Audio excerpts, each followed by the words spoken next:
Nah, Assalamualaikum warahmatullahi wabarakatuh. Salam sejahtera untuk kita semua. Yang saya hormati Bapak Dr. Fabrianto MPD dan juga teman-teman semua yang saya sayangi. Baiklah, pada kesempatan kali ini kami dari kelompok 4 akan mempresentasikan yaitu mengenai produk yang kami buat, yaitu mengenai pengembangan dan produksi media tunggu lu guys. Tunggu. Apa judul lo? Astagfirullah. Membuat media pembelajaran berupa PowerPoint, enggak sih, Fandi? Ayo, membuat media benar. Lanjut ya. Assalamualaikum warahmatullahi wabarakatuh. Salam sejahtera untuk kita semua. Yang saya hormati Bapak Dr. Fabrianto MPD dan juga teman-teman semua yang saya sayangi. Baiklah, saya dari kelompok 4 dan juga rekan-rekan saya yang pertama yaitu Revika Juanda dengan NIM 20231030, yang kedua yaitu Tiffany Aisyah Dwaspa dengan NIM 20231038 dan saya dengan NIM 20231039. Baiklah, di kesempatan kali ini kami dari kelompok 4 akan mempresentasikan hasil produk yang kami buat. Lanjut, Pak.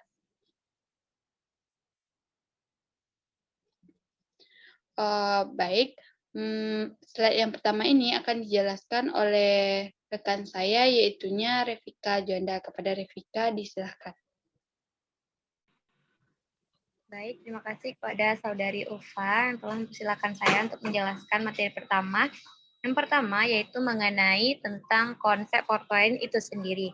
Nah, PowerPoint sebagai aplikasi multimedia dapat menghubungkan semua unsur media, terdiri atas teks, gambar, suara, bahkan video ataupun animasi yang bisa kita kreasikan. Nah, adapun cara penyajian informasi dalam PowerPoint yaitu dengan menyisipkan objek pada PowerPoint. Selanjutnya ada memasukkan teks, memasukkan gambar, memasukkan suara dan video. Selanjutnya membuat tampilan menarik, bahkan bisa untuk menampilkan link di hyperlink. Selanjutnya,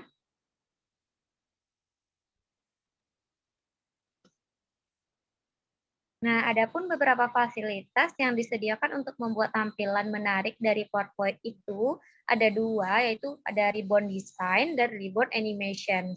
Nah, ribbon design sendiri memberi keluasan bagi pengguna untuk menentukan background slide yang sesuai atau memanipulasi sendiri background slide sesuai dengan keinginan kita.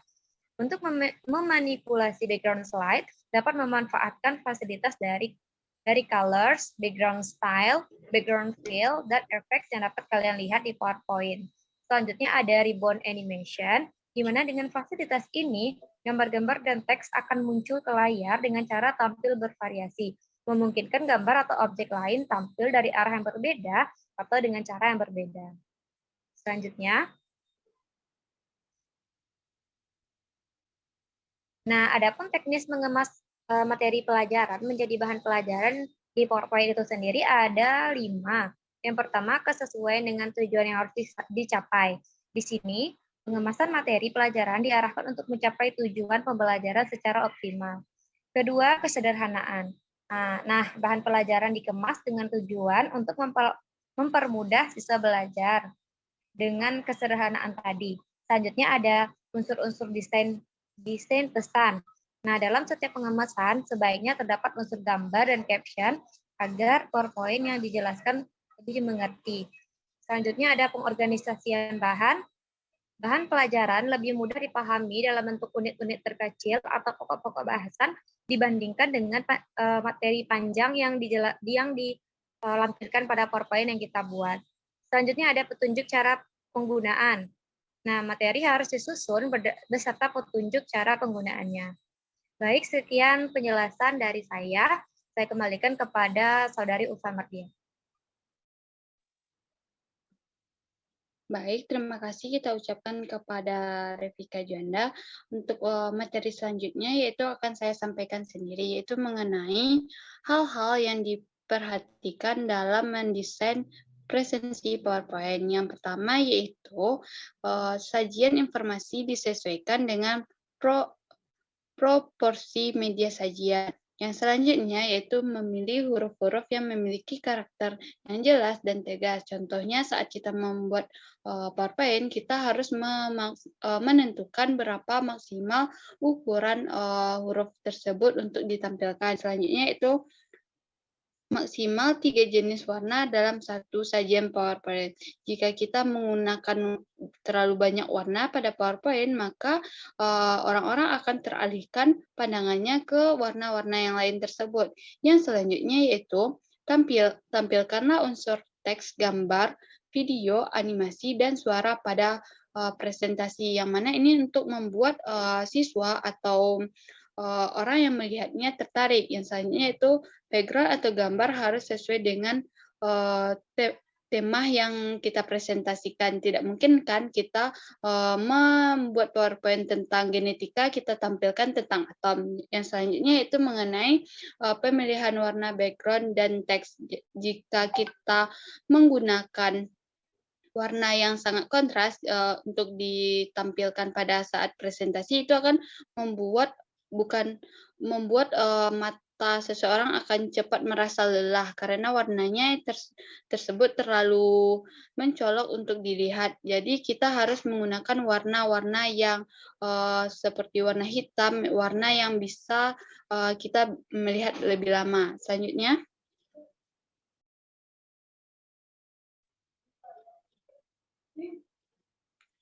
Selanjutnya yaitu permasalahan terkait media pembelajaran PowerPoint yang sering digunakan guru. Jadi, permasalahan yang sering terjadi, yang pertama itu menggunakan PowerPoint yang biasa saja. Jadi, jika kita menggunakan PowerPoint yang biasa saja, tentu siswa tidak akan tertarik dengan pembelajaran media pembelajaran kita. Guna kita membuat media pembelajaran ini yaitu untuk siswa mengerti dan paham mengenai pembelajaran yang kita sampaikan. Yang selanjutnya itu terlalu banyak tulisan pada setiap slide. Hal ini sering kita jumpai karena kebanyakan dari orang-orang tidak mengerti apa yaitu PowerPoint tersebut. Nah, yang selanjutnya yaitu tidak ada yang menarik karena tidak didesain sedemikian rupa. Jadi, untuk kita membuat media pembelajaran dalam bentuk PowerPoint ini, kita harus menentukan ciri khas yang menarik dan juga didesain dengan semenarik mungkin. Yang selanjutnya itu kadang disertai dengan gambar dan caption dan kadang tidak. Ini berkaitan dengan desain juga. Terkadang berkaitan dengan desain dan juga berkaitan dengan terlalu banyaknya tulisan pada setiap slide PowerPoint. Terkadang ada orang yang membuat PowerPoint itu yang memiliki banyak gambar dan juga ada yang membuatnya terlalu banyak tulisan. Itu akan membuat jika PowerPoint itu yang banyak tergandung banyak tulisan pada PowerPoint tersebut akan membuat seseorang tidak ingin melihatnya atau merasa bosan. Yang selanjutnya itu terlalu formal. Lanjut.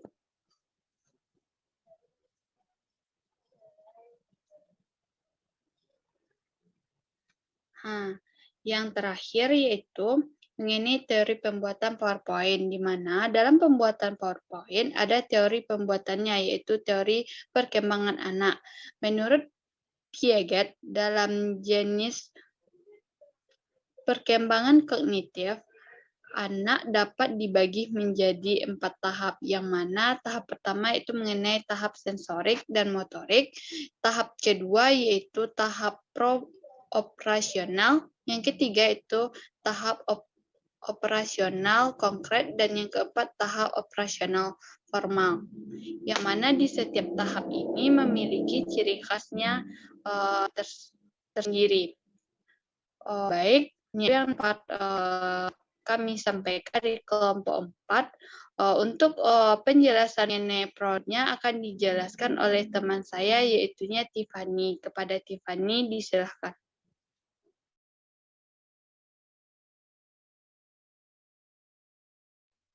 Terima kasih kepada Ulfa. Baik, saya akan menjelaskan mengenai produk PowerPoint kami ini.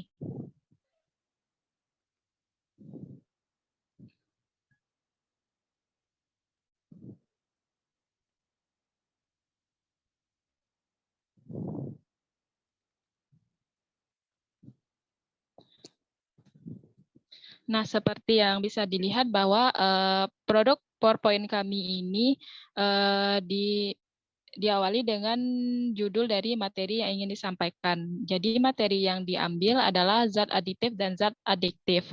Jadi untuk lanjut ke slide berikutnya, itu bisa dengan cara mengklik ikon mulai yang ada di slide. Nah, di sini juga terdapat petunjuk dari penggunaan PowerPoint ini. Yang pertama ada tombol home, lalu ada tombol untuk menu, lalu kemudian ada tombol untuk slide menuju slide selanjutnya, ada juga ikon untuk menuju slide sebelumnya, lalu kemudian ada ikon untuk mengerjakan latihan atau kuis yang ada di PowerPoint ini.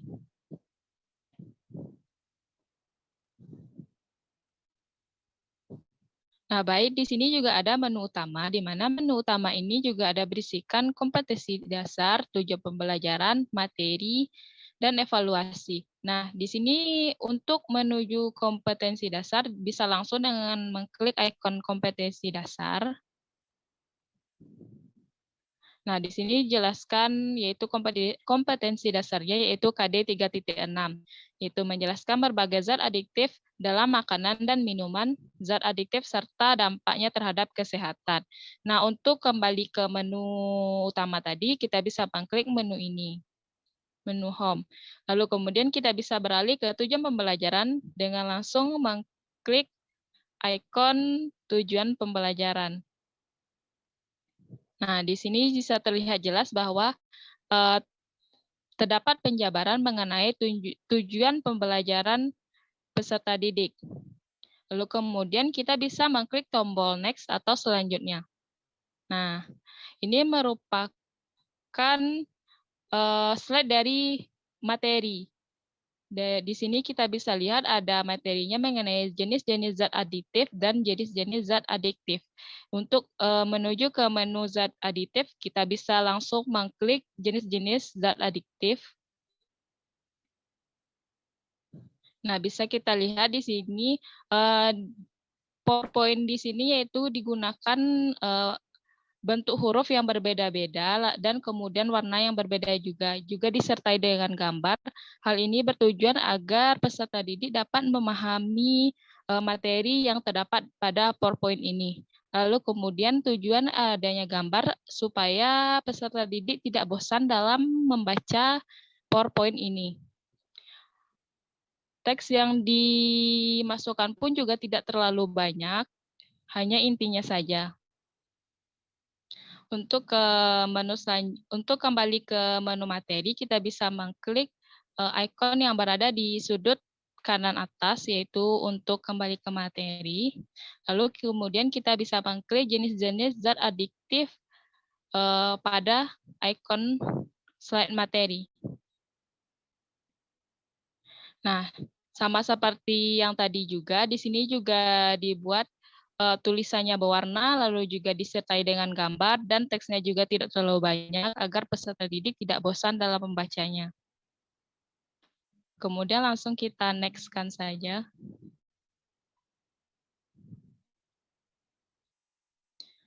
Di sini juga terdapat gambar agar peserta didik mengetahui, misalnya tentunya dalam contohnya narkotika golongan 1. Mungkin ada beberapa peserta didik tidak tahu bagaimana bentuk ganja itu, bagaimana bentuk heroin, lalu kemudian oleh karena itu diberikan gambar-gambar dari masing-masing contoh zat adiktif, mulai dari narkotika golongan 1 sampai narkotika golongan 3. Kita langsung next. Nah, dan ini merupakan psikotropika, sama seperti narkotika tadi, juga disertai dengan gambar agar peserta didik dapat mengetahuinya.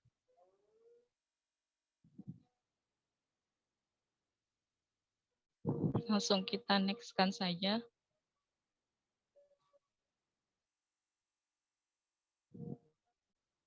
Nah, baik, di sini merupakan bagian dari merupakan slide menuju ke tahap evaluasi atau kuis. Nah, jadi setelah membaca PowerPoint atau materinya, peserta didik kemudian bisa mengikuti kuis untuk agar untuk lebih memahami mengenai materi yang diajarkan sebelumnya.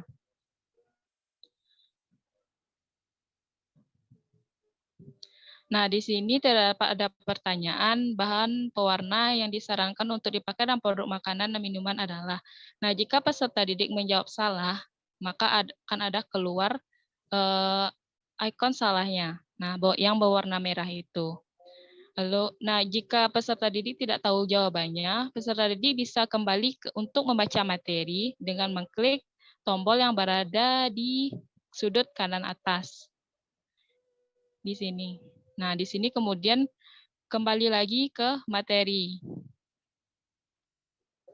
Peserta didik bisa membaca ulang kembali materinya agar bisa menjawab soal yang diberikan.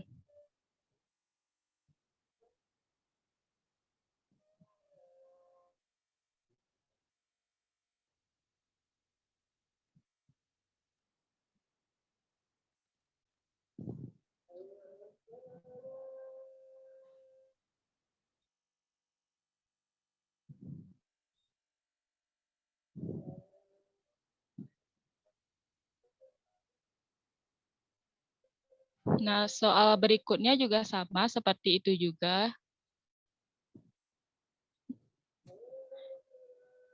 Lalu soal nomor 2, pengawet digunakan dalam pembuatan makanan karena, nah jika jawaban peserta didik dijawab benar, maka akan keluar ikon berwarna biru yang berada di tengah ini. Kemudian peserta didik bisa lanjut ke soal berikutnya.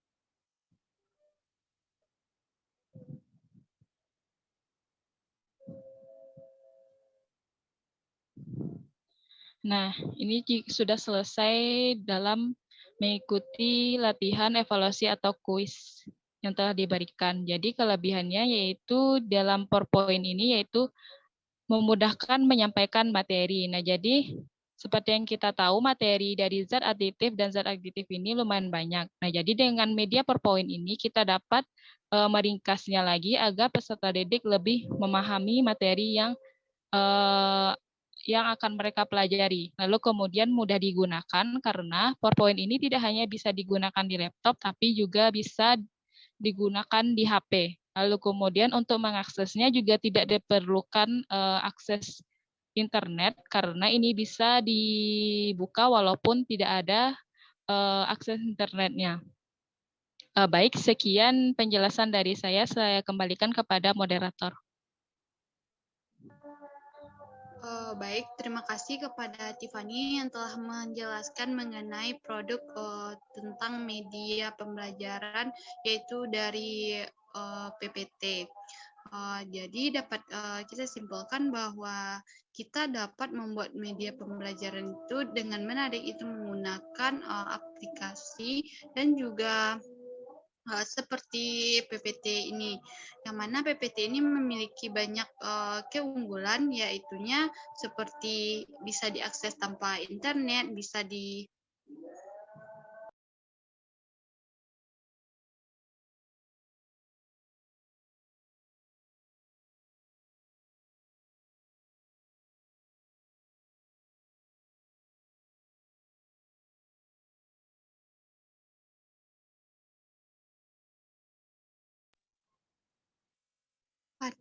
ulang ya.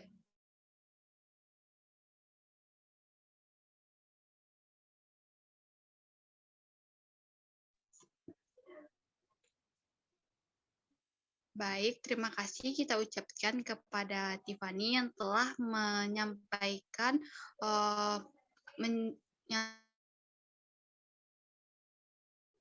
dari kelompok kami yaitu mengenai PowerPoint. Itu media pembelajaran dari PowerPoint. Dapat kita simpulkan bahwasanya kita dapat membuat media pembelajaran dengan PowerPoint ini dengan PowerPoint ini, yang mana PowerPoint ini memiliki banyak keuntungan. Yang pertama yaitu bisa diakses di mana saja, seperti di HP ataupun di laptop, dan bisa digunakan tanpa internet. Jadi semoga apa yang kami sampaikan ini dapat bermanfaat untuk teman-teman semua. Kami sudahi dengan Assalamualaikum warahmatullahi wabarakatuh.